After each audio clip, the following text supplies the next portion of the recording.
بسم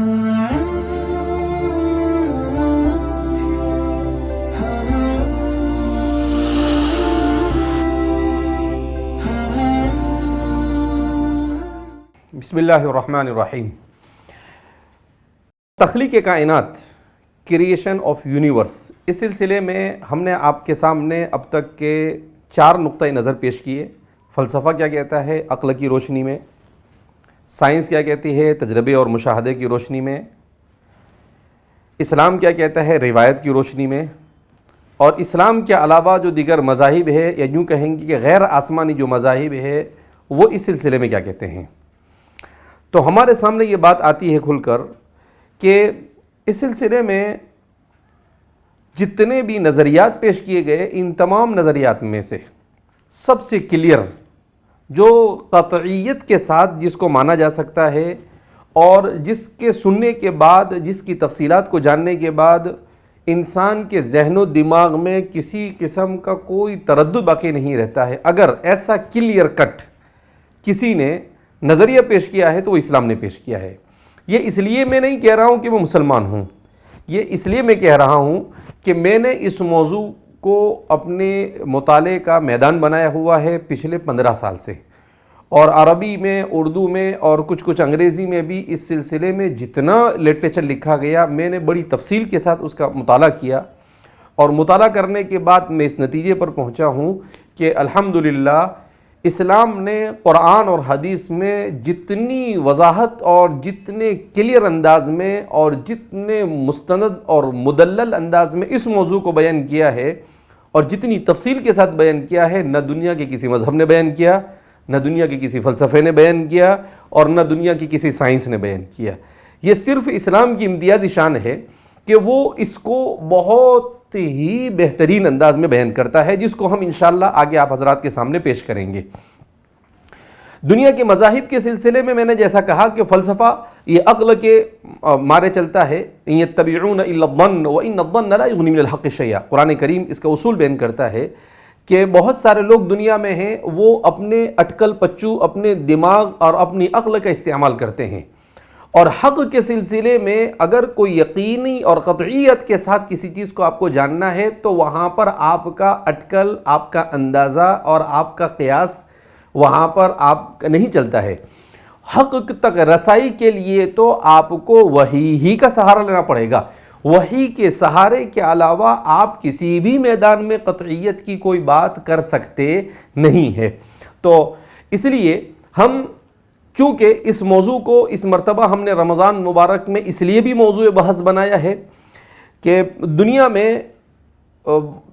ویسے تو دیکھا جائے تو اینٹی ریلیجس یعنی مذاہب کے خلاف ایک فضا بن رہی ہے۔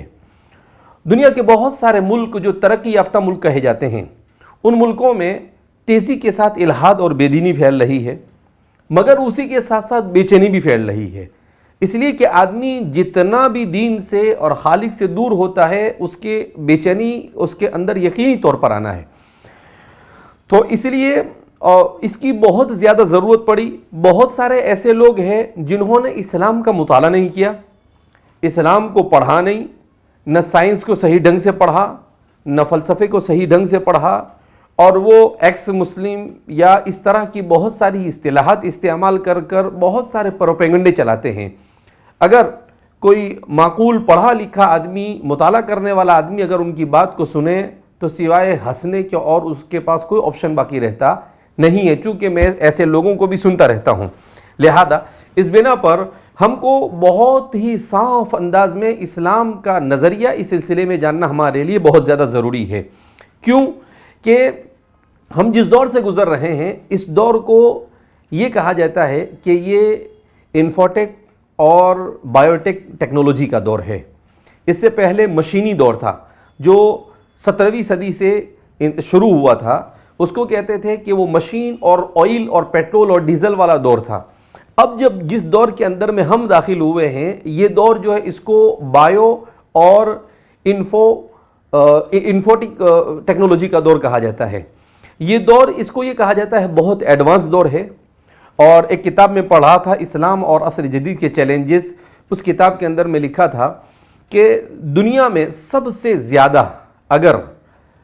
کوئی مسئلہ اس دور کے اندر میں پیش آنے والا ہے تو وہ مسئلہ پیش آنے والا ہے کہ انسان کا کنفیوژن اور انسان جن التباسات اور اشتباہات میں مبتلا ہے اس کو کون دور کر سکتا ہے.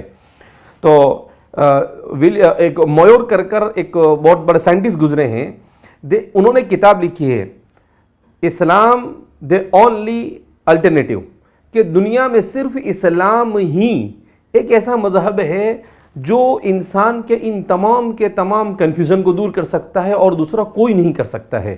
میں اس کو یہ کہتا ہوں کہ اسلام مد مقابل, یہ اسلام الٹرنیٹیو, اسلام کوئی متبادل نہیں ہے, بلکہ اسلام اونلی سولوشن, کہ اسلام ہی ایک ایسا ہے جو سولوشن پیش کر سکتا ہے کسی بھی چیز کا. اسی لیے ایک امریکہ کے انٹیلیجنٹ کے ایک ریٹائر آفیسر نے بھی اس بات کا اعتراف کیا ہے کہ مجھے یہ موضوع دیا گیا کہ آپ ذرا یہ دیکھو کہ اسلام کی وجہ سے دنیا کو کیا نقصان ہوا. تو وہ کہتے ہیں کہ میں نے اسٹڈی کی اور اسٹڈی کرنے کے بعد میں اس نتیجے پر پہنچا کہ اسلام کی وجہ سے کیا نقصان ہوا ہے یہ تو سوال ہی غلط ہے. اس لیے کہ میں پورے وثوق کے ساتھ کہہ سکتا ہوں کہ میں نے جب تاریخ کو پڑھا, اگر مجھے نیوٹرل ہو کر اور بغیر کسی جانبداری کے اگر مجھے کہا جائے کیا کہو, تو میں یہ کہہ سکتا ہوں کہ اسلام ہی دنیا کا واحد وہ مذہب ہے جس کی برکت سے اور جس کی وجہ سے آج جو کچھ امن و امان وہ باقی ہے. اگر اسلام نہ ہوتا تو دنیا میں اس وقت جو امن و امان ہے شاید وہ بھی باقی نہ رہتا, یا شاید نہیں بلکہ یقینی طور پر. تو انہوں نے بھی مستقل ایک کتاب لکھی ہے اور اس کتاب میں اس بات کا انہوں نے اعتراف کیا ہے, دا ورلڈ وداؤٹ اسلام ان کی اس کتاب کا نام ہے. تو ان تمام لوگوں نے, یعنی جو لوگ بھی ذہین ہیں اور جو لوگ بالکل نیوٹرل ہو کر اسٹڈی کرتے ہیں, مطالعہ کرتے ہیں, وہ سب کے سب اس نتیجے پر پہنچے ہیں کہ ہر میدان میں, عملی میدان میں, اخلاقی میدان میں, تاریخی میدان میں,